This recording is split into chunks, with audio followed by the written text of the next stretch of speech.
Ashewo. Babes, what's up? How far, babes? What's up now? Hi.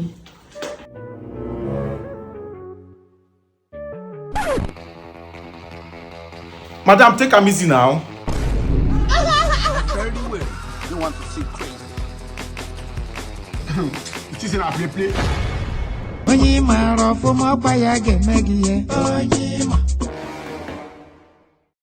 I want to go find food chop. Oh, you go chop.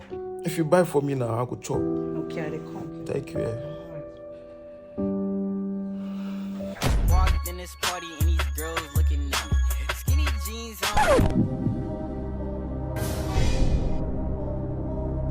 What's in the happen here now?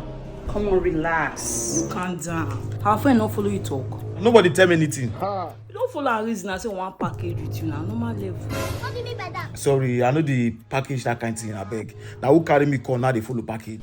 Alpha, you calm down. Okay. You don't tell and say we'll have something join the money we'll give you tomorrow, yeah? See, now one just do. Just one. No problem.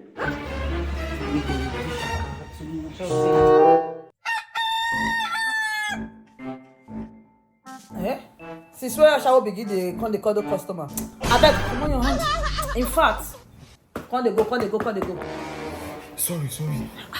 What for you?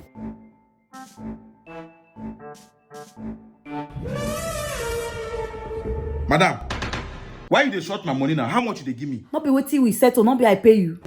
Which can't talk me down. Your friends will do me. Who go pay? They say they'll give money, give me now. My friends do you? They no tell me say they do you. Go meet them, make you collect your money for their hand. Now the one when I do now I pay for. And as you dey come out, no thief anything, no. Thunder fire you.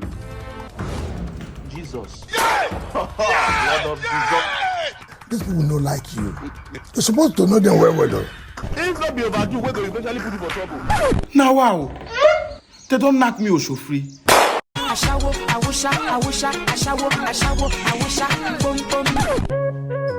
Madam, you go do fast too. Now short time now you pay for and I don't get plenty time to waste. Did you hear me?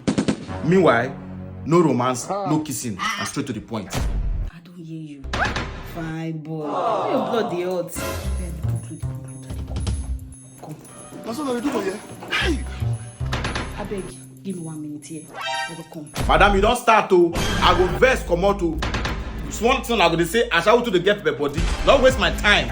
I don't get time to waste. What do you mean by that? I dey come. Oh. What do you mean by that? I dey like come from back home. Give me back. For how much will you pay with all the Celestine? Madam, I bet open leg.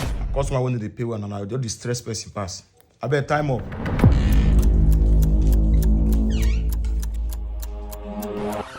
Take me where I know could do this thing. Which kind of nonsense with that one? How many times you want to do me? How much you even pay?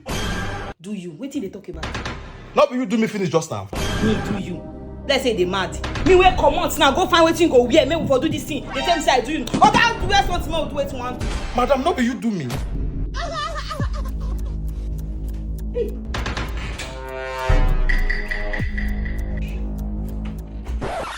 Who I call open leg for? Okay, I can't date.